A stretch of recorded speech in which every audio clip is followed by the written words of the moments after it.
What if Tony Stark crashed into the Grandmaster with the episode that was missing from What If Season 1 and is finally in What If Season 2? And it was a great episode and pretty much just a What If Avengers movie, because the plot of the episode is Tony Stark gets stuck in space. Instead of falling through the wormhole back into New York City, he gets trapped in space and crash lands on Sakaar. And the episode started off with a recap of Season 1 of the event of the Guardians of the Multiverse defeating Ultron, showing us that this is going to be a story following Gamora, where she came from. But the story does start with Tony Stark first, because he crash lands on Sakaar, meets the Grandmaster, and the Grandmaster knows who he is because they saw the Avengers' victory against Thanos and the Chitauri. And then they get to watch the Sakaar Grand Prix, which is just pretty much Death Race, but on Sakaar. All the racing scenes definitely took a lot of inspiration from Death Race. Some of the stuff did feel a little bit like Speed Racer, especially when they went down the big ramp after coming out of the tunnel. And on top of it, I did get a little bit of Spy Kids 3 vibes from some of the vehicles during it. Plus, while Valkyrie was driving backwards, that reminded me of Too Fast, Too Furious. And I'm sure there was other racing movies and scenes references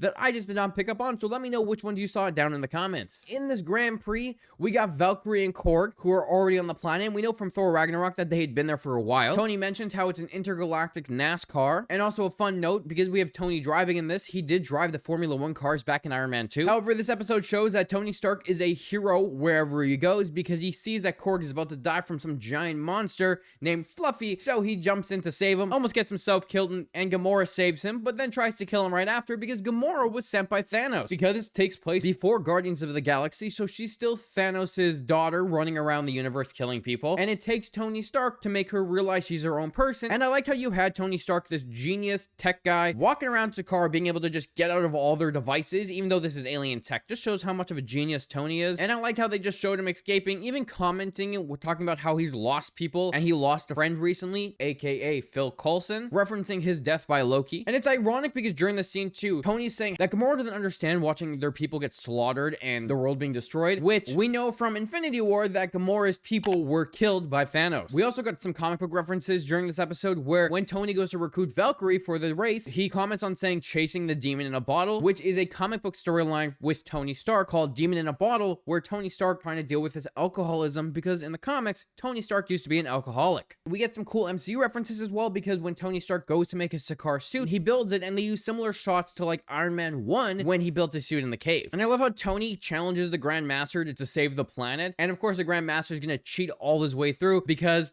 he's a bad guy. He's not going to follow the rules, and he's going to do whatever he can to win. Even still using Gamora's hunt for Tony to push her to try to kill him. But because Tony can relate to her about having a terrible father and trying to make your own identity, he's able to convince her to turn to their side, and she ends up helping them. And we even get some cool stuff with Tony crashing his chariot he was driving and then turning his Iron Man suit into a vehicle, which looked more like a Formula 1 car, and then even using the arc reactor to speed him up and beat the Grandmaster. So a pretty cool racing scene. I think this is one of the better episodes as well. And then we had the Grandmaster being melted by his staff touching his foot. However, in the end credit scenes, it shows that he's still alive, just showing how powerful the Grandmaster is, that he's able to survive being turned into liquid. In the end too, Valkyrie gets crowned king, just like how she's the king of Asgard right now in the MCU. Then we pick up with Gamora and Tony going to Thanos in order to take him out using the Grandmaster's rod, melting Thanos. So in this universe, Thanos was killed, but also that would lead to the scenes we saw in season 1 where Gamora and Tony are melting the Infinity Gauntlet and then going to destroy the Infinity Stone. So that means a lot of things in this universe would be different, where Age of Ultron probably wouldn't happen with Ultron, then we wouldn't get Infinity War or Endgame because the stones would be gone. So it's cool to learn what happened to these characters